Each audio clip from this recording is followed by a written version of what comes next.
Hello, football fans. Welcome back to the Scuffed Football Podcast. This is Noah. I'm Ted. We're here to cover the previous week's worth of games, talk stories, scores, fantasy, gambling, just the sport as a whole.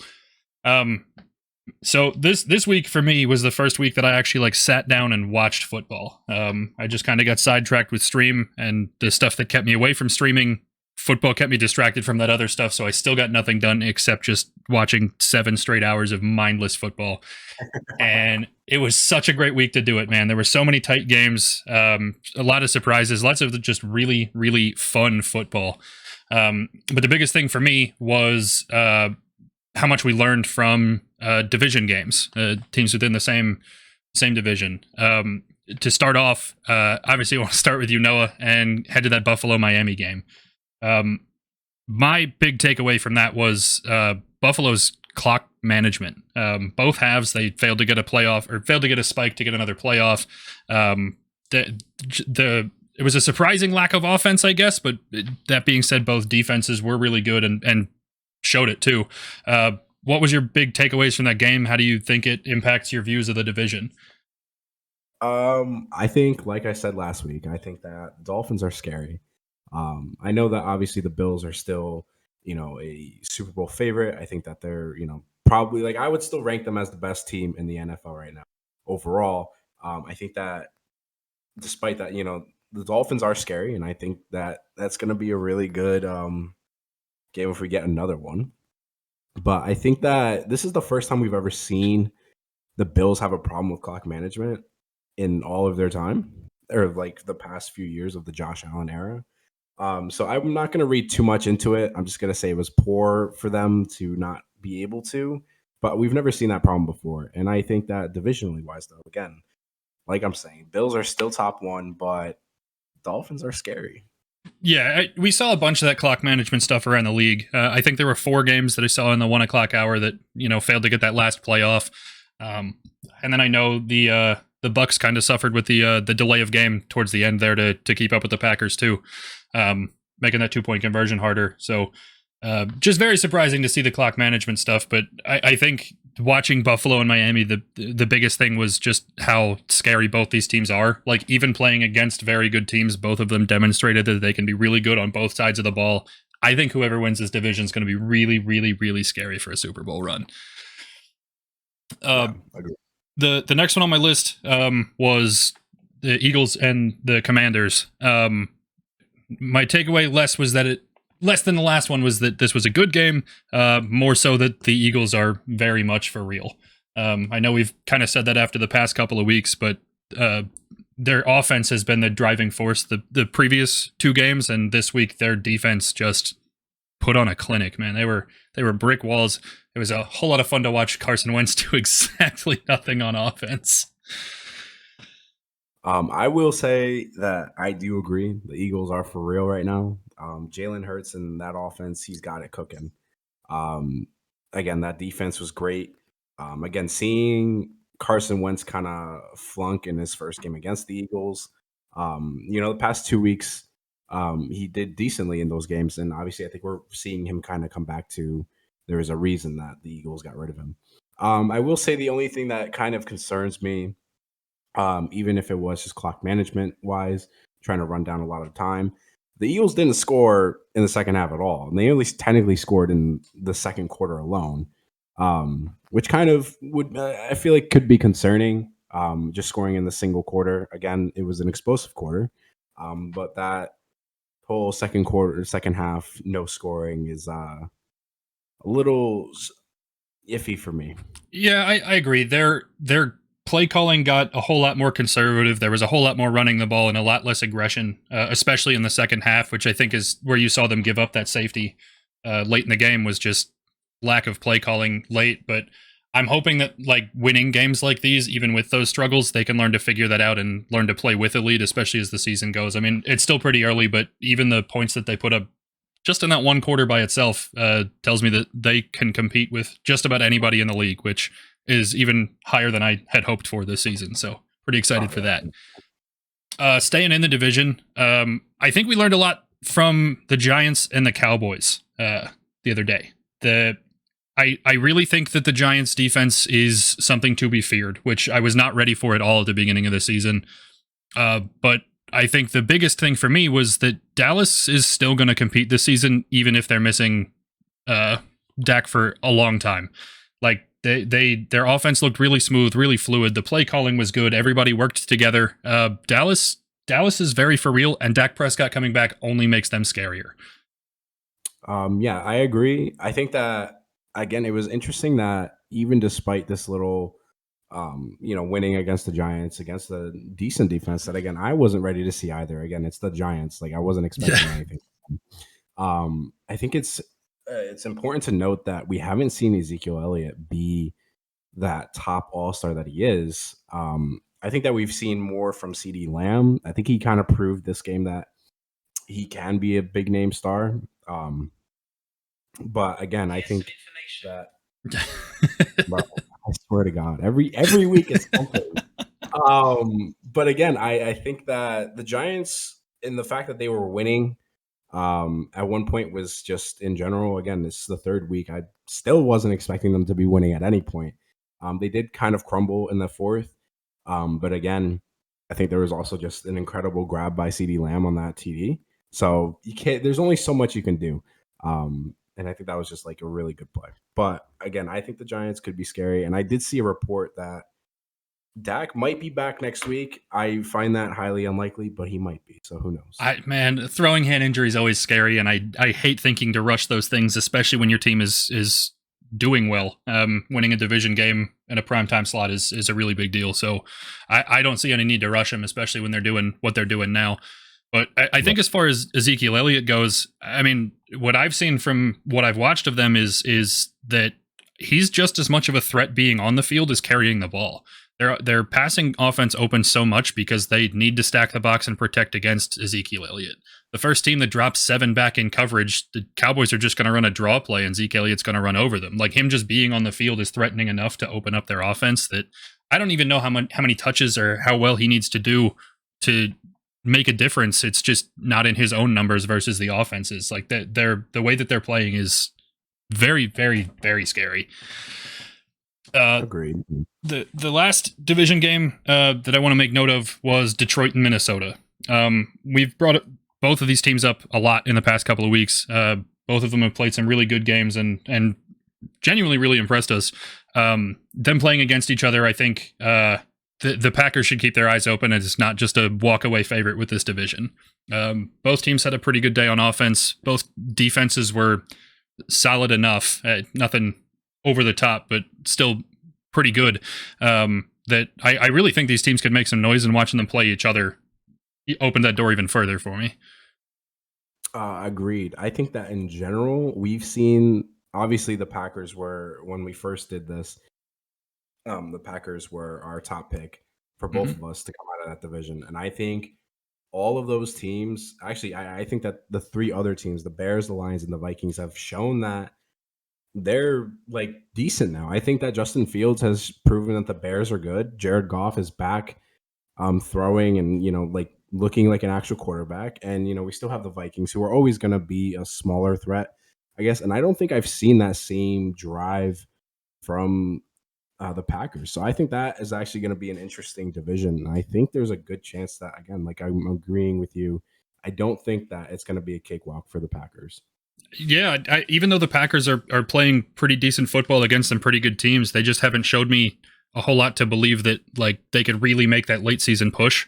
Like, even if they're good, they're just going to have a regular season record and not necessarily succeed in the playoffs. But I'm starting to believe in Detroit and Minnesota both, even the Bears to some extent, that like getting into the playoffs means they're going to push to win the game. I'm getting flashbacks of the Seahawks and Marshawn Lynch walking into the playoffs at 7-9 and just being doubted out and then running over teams because they have the want to. Yeah, exactly. I definitely think that division could be scary, both for the Packers in the regular season and later on in the year if they keep playing this kind of football. Some other closer games that I saw, I would be remiss. I'm surprised I've waited this long to talk about the Colts and Kansas City game. Last week we signed funeral paperwork for the Colts, man. Just how can you be this bad? And they walk out and they beat Kansas City, and they looked really good on both sides of the football doing it. Yeah, definitely. I did not see that coming. They started off with a tie, then they lose, and again, we like you had said, we signed the funeral papers. I didn't think they had any chance. I think that unsportsmanlike conduct play, definitely, like that penalty, definitely screwed the Chiefs. But again, like I didn't expect the Colts to still be able to win this game, knowing it's the Chiefs. A top team recently, and like they have no reason to lose to the Colts.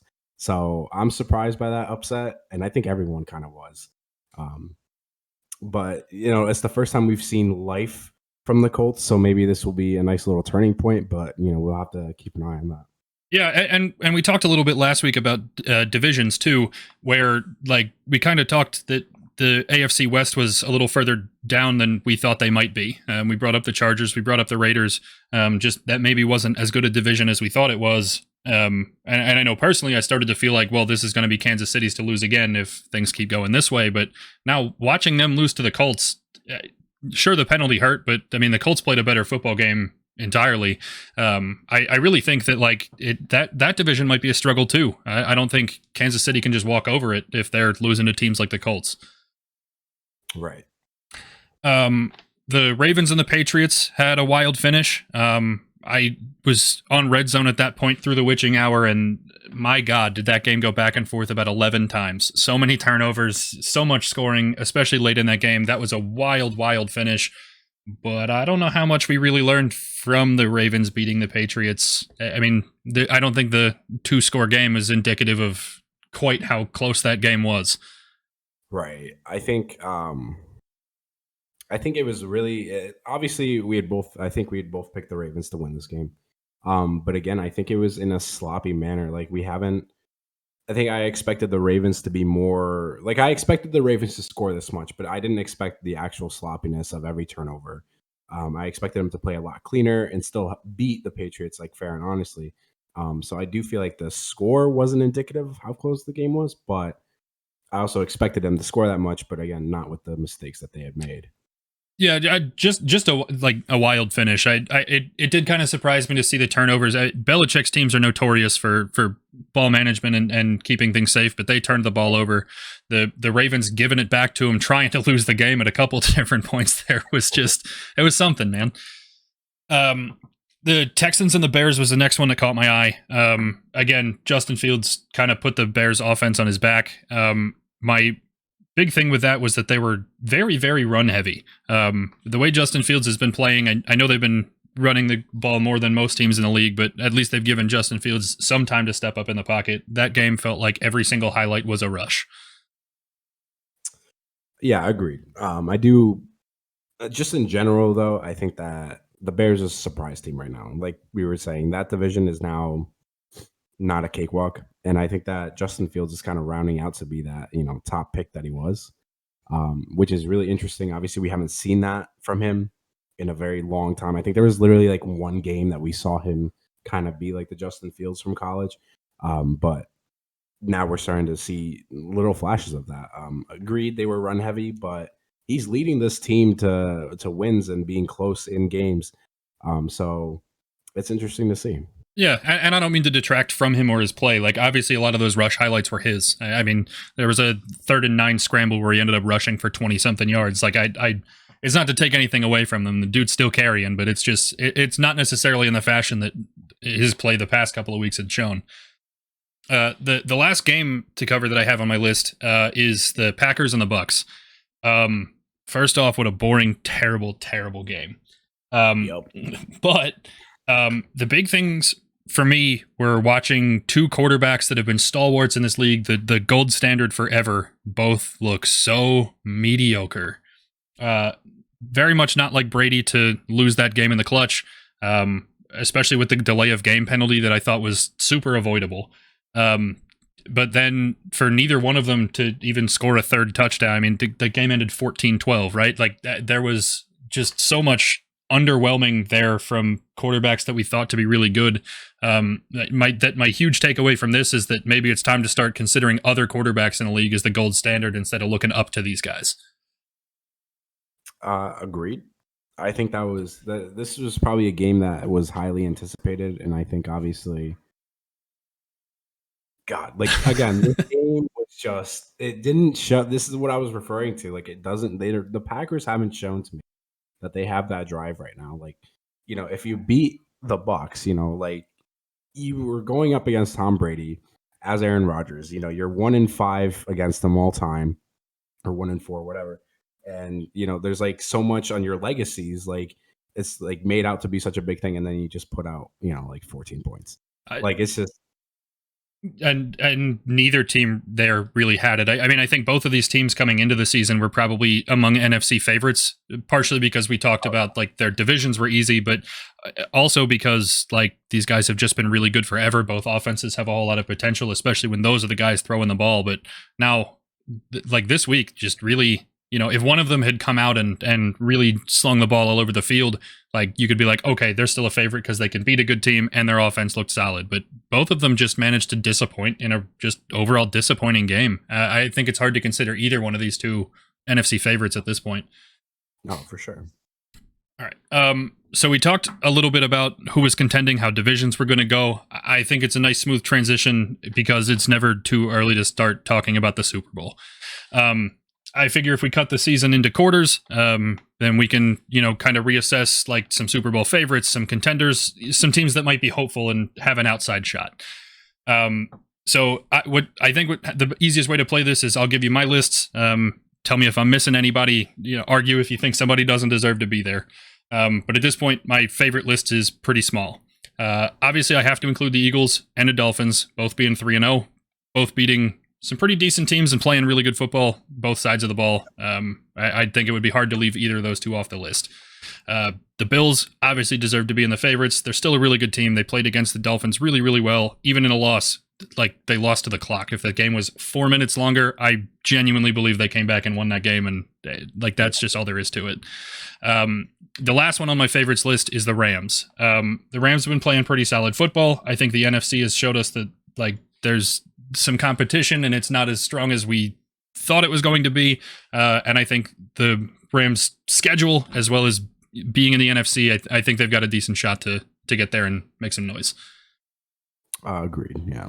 I think the one other thing would be, again, like, yes, the Chiefs lost this week against, the Colts. But I think at a certain point, you kind of learn that you can't count some people out. And I think that you can't count Patrick Mahomes out. So I think that the Chiefs should be there. So again, like I expect them to make the playoffs, obviously. I expect them to make some noise. I do think that they probably won't make the Super Bowl because I think the Bills or Dolphins could easily beat them. But I definitely would still put them in that list just because you can't count Patty Mahomes out. But like out of the AFC, I don't really see, even, despite the Bengals making it last year, like they haven't really shown that they're that team again. The Ravens, like if they had won cleanly against, the Patriots, I would say maybe the Ravens. But again, we've also known the Ravens to have great regular seasons, but then just flop epically in the playoffs. So right, and that was part of my reason for keeping both those teams off that list. Actually, I put both of them in the next tier down, like as contenders, where it wouldn't surprise you, but they're not necessarily favorites. Part of that, like as good as I know the Chiefs can be, as much potential, especially late in the season that they have, like the separation right now for me between the Bills, Dolphins, and then the Chiefs and the Ravens is a notable gap in between.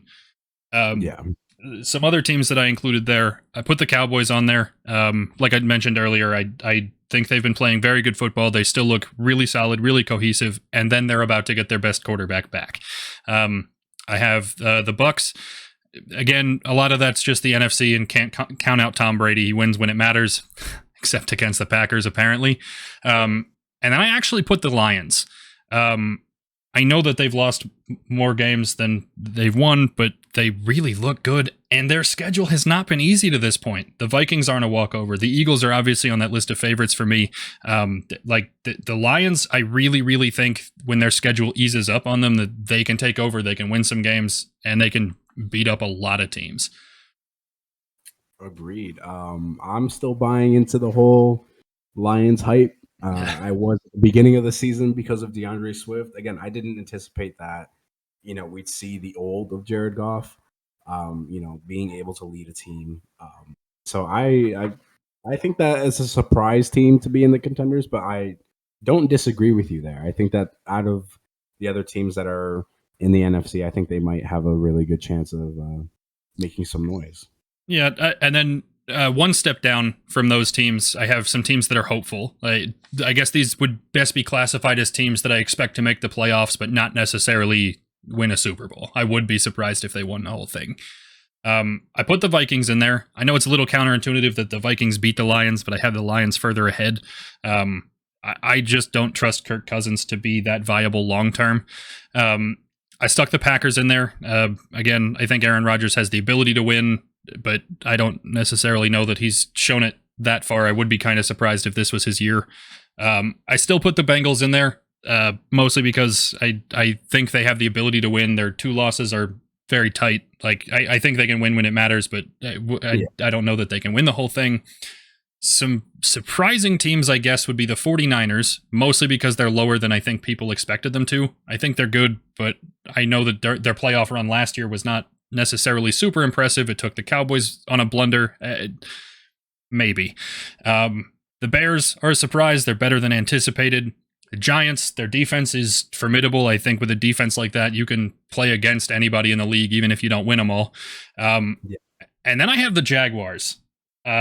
I know I didn't mention their game earlier, but beating the Chargers is no joke. They've kept the consistency both on offense and on defense. The Jags are kind of surprising, and I really think they've got a playoff run in them this year. I know that must hurt you to say. Yeah, it really does. It really does. Agreed. I think we're seeing a Jaguars team that we haven't seen in a very long time. I think, again, the last time they made the playoffs was with Jalen Ramsey, and he was, the all-star of that team. It was mainly their defense that was the reason why they were in the playoffs. But I do agree that Trevor Lawrence has kind of been able to be a good starter. I think last year we saw a lot of mistakes, and maybe he's more settled now. But again, beating the Chargers, and not by an insignificant amount. It was 28 points.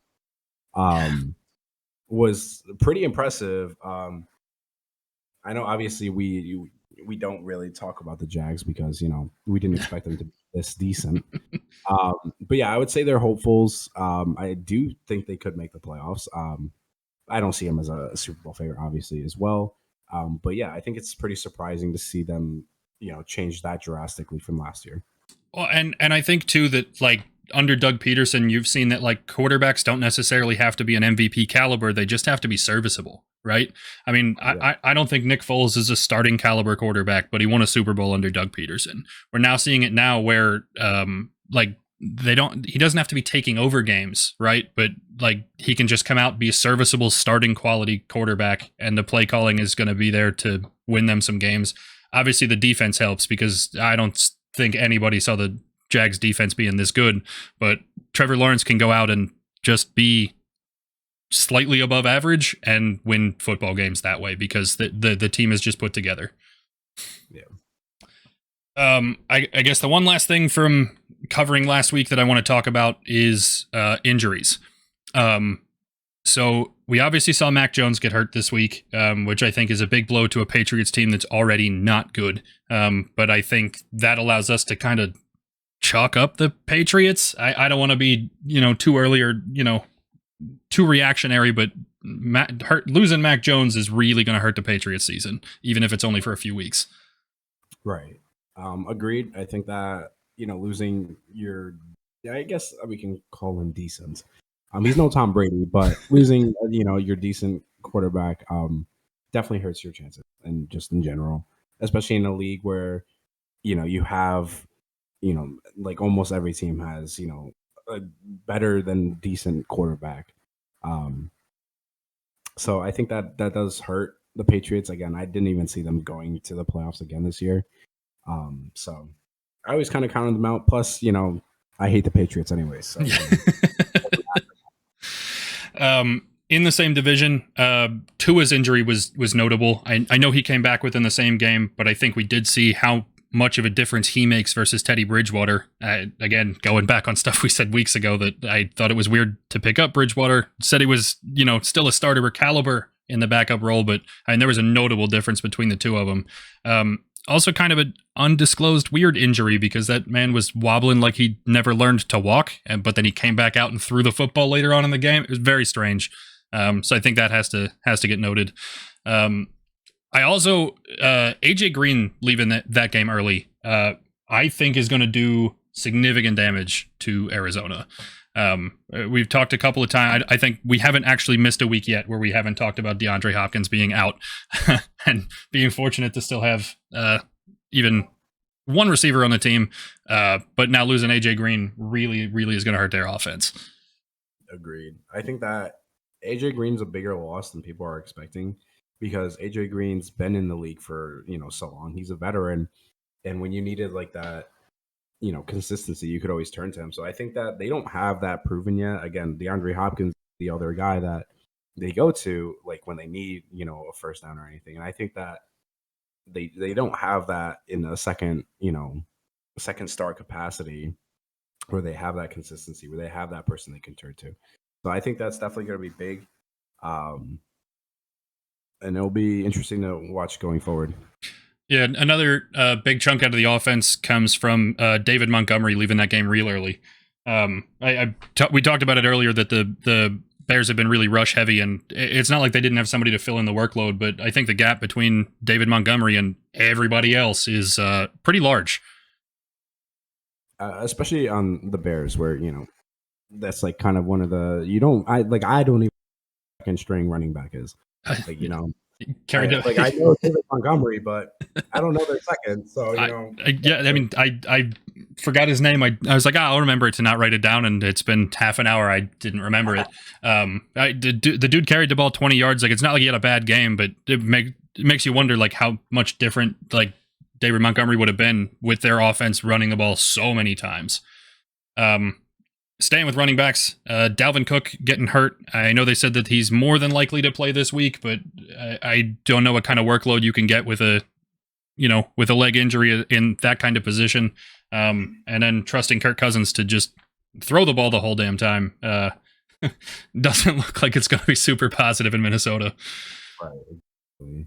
I do think that they lean a lot on Dalvin Cook. Leaning into their throwing game is probably not their strongest suit.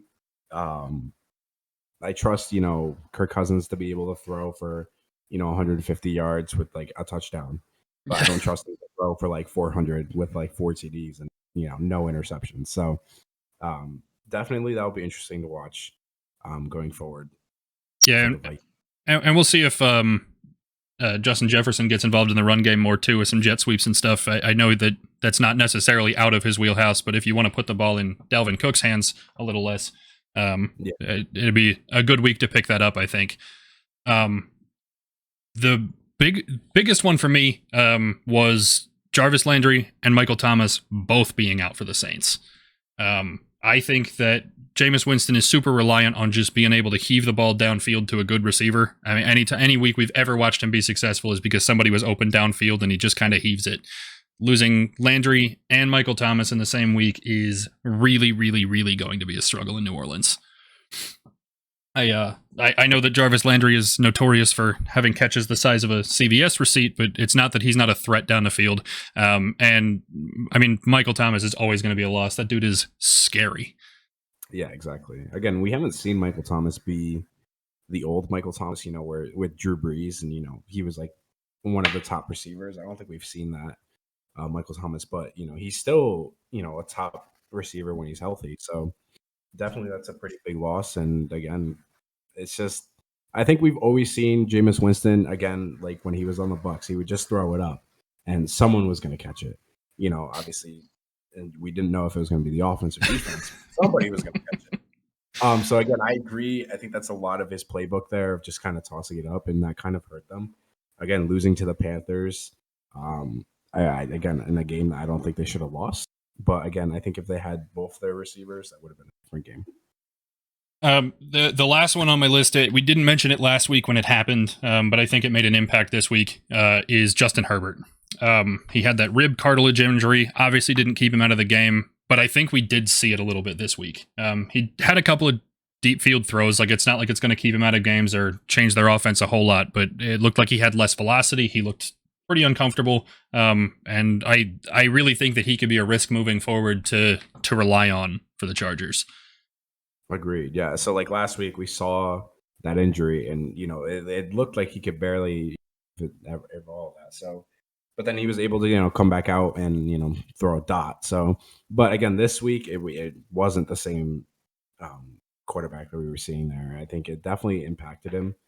And yeah, I mean, if I was like the head coach, I would definitely rest him. I wouldn't even play him until we're good. But again, they also don't really have like a backup quarterback, so I guess you might need to play him. But yeah, it makes it interesting. I mean, we kind of talked about it when we talked about the Dolphins and Tua and picking up Bridgewater. Like, I know that there are quarterbacks available, even if they're not starting caliber. We've watched guys come in backup roles and win. I mean, Cooper Rush he looks like any average 35-year-old dad, and he's coming out and winning games for the Cowboys. Like. I don't think it would be impossible for them to find somebody cheap if they just want to give him a couple of weeks off. But I guess we'll have to see if it keeps up on his, if it keeps affecting his game, or, if it just wasn't a good looking week. But definitely looked like it bothered him at least a little bit. Right. I think that wraps us up from the past week. So turning the ball over to you. What did you see in fantasy this week? Who stood out? Who's still slacking? What you got? Oh my God. Listen,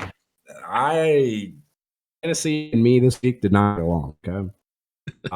It was not an ideal week. I mean, I still won, but it wasn't what I had anticipated, I think. So like, I didn't see a lot from, normal stars that I think I would have saw a lot from. Again, like, we saw the Saints lose. So like Alvin Kamara definitely didn't get, the same attention, I guess. He didn't do as much. So again, like stars like that, you get James Conner as well. Like all these running backs, I feel like just didn't do as much this week, and it hurt.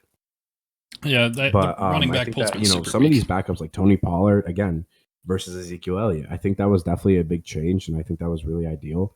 But again, I don't know who started, Tony Pollard versus Ezekiel Elliott. But again, we're seeing like some backup, people start to make some big splashes in fantasy. Yeah, we talked about it while we were in your draft that like running back pool was just kind of super weak. There's a handful of names up top. I mean, and to be honest, several of those names just haven't performed up to snuff this year. Alvin Kamara being one of them, but like the running back pool has just been super weak. And I think this is another week where we've seen good defenses have won some games, less of them this week than last, but also that like just having a good wide receiver on your team is going to win you games. We've seen some really, really, really explosive weeks, especially from the Dolphins and the Eagles, but like there are lots of receivers are just taking over fantasy leagues. Again, that also includes some tight ends. I'm pretty sure I only won my game because, I had Mark Andrews who had like 30 points with the 2 TDs and, so that was definitely helpful for me. But, again, having that good pass catcher, it doesn't have to necessarily be a receiver. Just a good pass catcher was definitely ideal. I think the last thing we've got to get to then is gambling. I'd like to congratulate you, Noah, for our first week this season with a winning record. Congrats. Noah went 9-7. Total of 19-29 so far. I went 6-10. It's my best week yet, and I'm still absolutely terrible. Total of 14-34 on the season. This week features a lot more tighter spreads. So be prepared for that. As always, lines are provided by FanDuel. As of Tuesday afternoons, they're subject to change. Please gamble responsibly. Remember that we're not providing gambling advice, solely providing our picks for games. If you or a loved one has a gambling problem, please call 1-800-GAMBLER. To start with, your Thursday night game this week is the Dolphins at the Bengals. Uh, Dolphins are 3.5 favorites. Excuse me. Dolphins are 3.5 point dogs on the road. Yep. What? Obviously, I'm definitely not agreeing with this one. I think that the Dolphins are definitely going to win this. And again, it's against the Bengals, so I don't know. I know the Bengals lose consistently by a one possession kind of game, but I don't know if it's going to be a field goal or just a touchdown. So I don't know. I have to take the Dolphins. I think they're going to be outright winners. Forget the spread. Like they're just going to win the game. If you're also giving me 3.5 points on top of that, it's a no brainer to take them. I mean, Dolphins are 3-0 for a reason. They've beaten the Bills, who are a really good team. I don't think the Bengals are in that same ballpark at all. It's Dolphins easy. All right. Next, I've got the Vikings at the Saints. Saints are 2.5 dogs at home.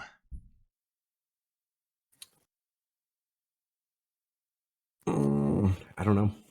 I'm probably gonna go with the Vikings because I trust them a little bit more right now.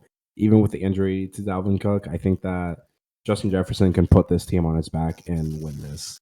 And again, I don't trust Jameis Winston too much. Yeah, I'm in the same boat for just about the same reasons. Dalvin Cook's injury hurts the Vikings, but I think losing 2 receivers from the Saints hurts a whole lot worse. For me, this is a no-brainer again, and I'm taking the Vikings on the road. Next one I've got is Titans-Colts. Colts are 3-point favorites at home. This one's tough for me because we did just watch the Titans have a really good week against the Raiders, but the Colts also just stepped up and beat Kansas City. And I think a lot of this game is going to come down to which Colts team shows up, the one that gets shut out or the one that beats a consensus top favorite of the league. Right. I think for me, the Colts are coming off a bigger high than the Titans are. Colts are at home. I'll take the Colts. I think I'm actually going to agree with you here, as much as it hurts to say it and count against the Titans. I do think that the Colts will probably win at home. So yeah. I've got a good game here. The Bears and the Giants. This one's a must-watch for me. I'm going to sit down. I'm going to watch this whole game. Giants are 3-point favorites at home. I'm going Bears. As much as that hurts to say, and in a weird way, I think that we're seeing a new Justin Fields. Like I said, we haven't seen this in a very long time. We've only seen it one time before. And this season, it's a different kind of version. So I'm going Bears, even though I've seen the Giants perform really well. I'm still going with the Bears. I'm going to disagree. I'm going to take the Giants. The Giants' defense has been the surprising part for me. Like the defense is really where I think they've won and stayed in football games. And then watching the Bears play offense where it was just so run heavy, I think that makes it even easier on the Giants' defense. That I'm going to take the Giants, especially at home. I have the Bills and the Ravens. The Bills are 3.5 favorites on the road. Listen, you know exactly where I lie on this one. It's always going to be Bills for me. So even though they came off a really ugly loss, again, I trust the Bills implicitly, and I think that the Ravens won but sloppily, and the Bills lost but sloppily. So I think both of them playing at even a little bit better, the Bills still win by a long shot. Yeah, I'm with you. The Bills played well against a good team and lost to the clock. The Ravens played slightly above average against a not very good team at all. I think the Bills are pretty easy to win this game by 3.5. I'll take them, no questions. Chargers and Texans. Chargers are 5.5 favorites on the road.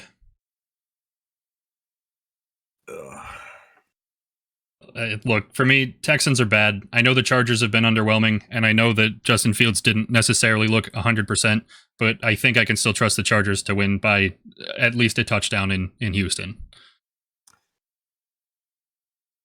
Yeah. Again, even with the injury to Herbert, I think that the Chargers still win this. Herbert, not Fields. I knew what you meant. Yeah. I think Williams and that connection there, and I think Keenan Allen will be it's too much for the Texans. So yeah, I agree. And it'll probably be more than a TD. So I've got the Seahawks and the Lions. Lions are 4.5 favorites at home. And I know we've both mentioned it. I think I'm safe in saying that both of us are riding this Lions train and just taking that one, cash that in at 4.5. Yes, sir. I've got the Jets and the Steelers. Steelers are 3.5 favorites at home. I'm going to take the Steelers. I think that even though we to the Browns this week, again, you're not playing the Joe Flacco Jets. You're going back to Zach Wilson, and I don't think the Jets I don't trust them. And I think at home, the Steelers will find a way to repeat success and win here. I think this is going to be a closer game than people think. For me, this is kind of a toss-up. It could really go either way. Just to add some parity, I think I'm going to take the Jets. Had I picked first, I probably would have gone the Steelers, but we got to add some variety somewhere. So, all right, why not? I'll take the Jets. I'm already losing this year.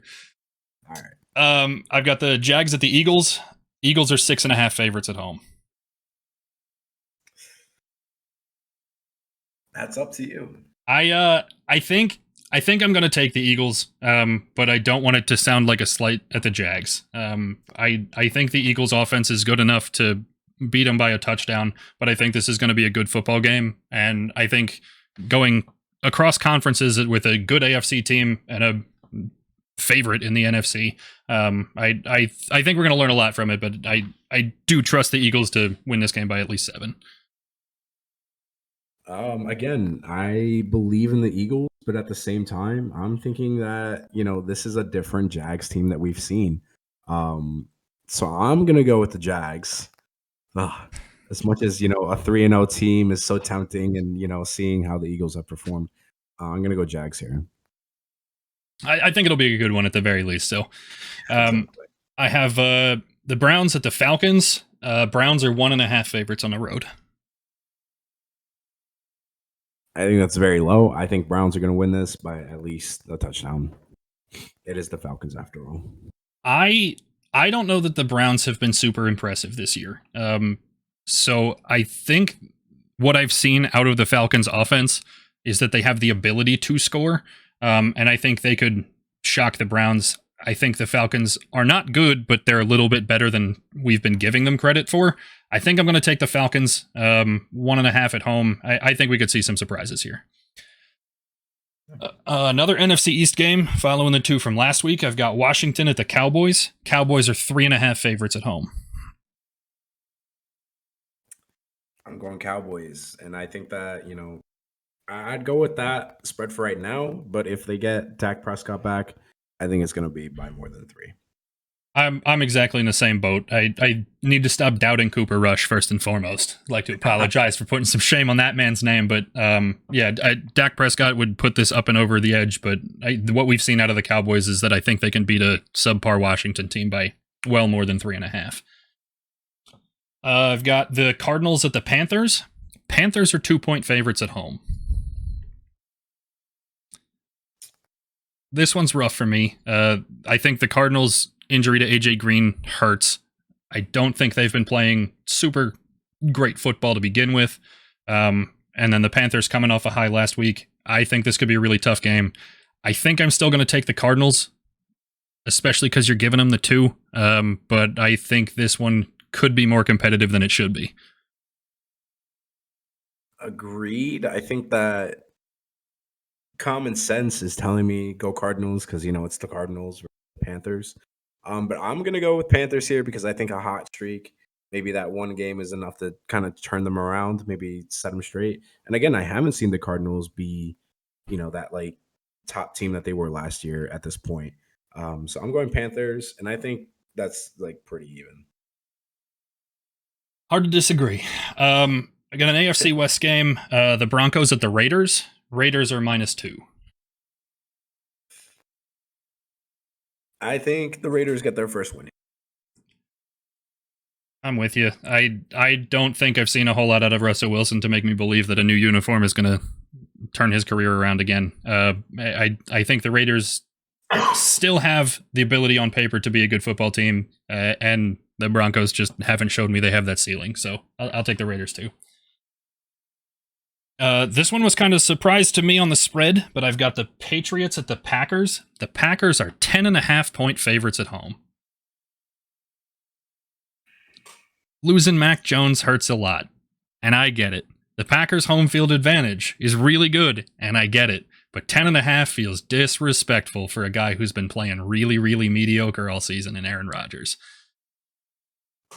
I agree. I think that 10 is an extremely high number. I think if it was like the first game of the season and we hadn't seen this Aaron Rodgers, I think 10 would be fair. But again, we haven't seen Aaron Rodgers be good or like the MVP that he was. I think 10 is just really, really high. Yeah, I think for that reason, I'm going to take the Patriots. I think I can trust them to hold it within a score. Agreed. I have the Chiefs and the Bucks on Sunday night. Chiefs are 1.5 favorites in Tampa. Again, we just watched the Bucks put barely anything up against, the Packers. So I'm obviously going to go. Chiefs did lose. They still put up more than you. Yeah, 12. So I guess it's just hard for me to follow that same train because even though I watched the Bucks be super pedestrian and only put up 12, I also watched the Chiefs just lose to the Colts.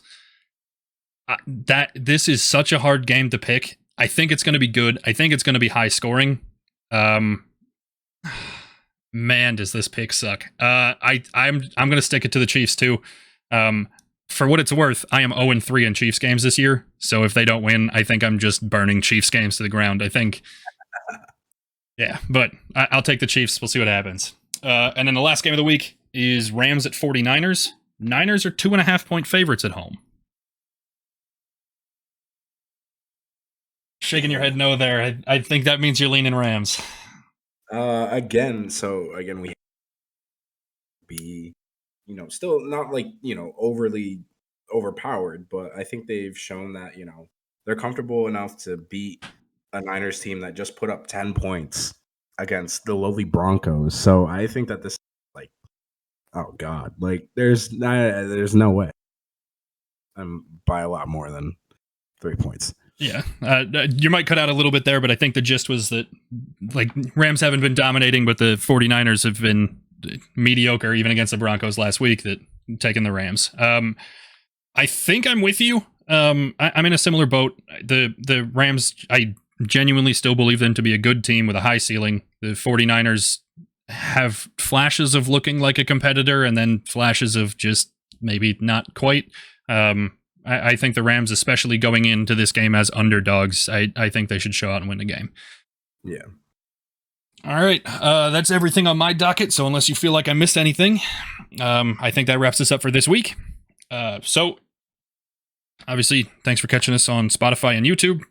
Links to the other, links to Spotify should be posted in the YouTube. I'm pretty sure I've been doing that. Otherwise, thanks for checking this one out. We'll be back next week with Week 4 highlights, reviews, and Week 5 previews.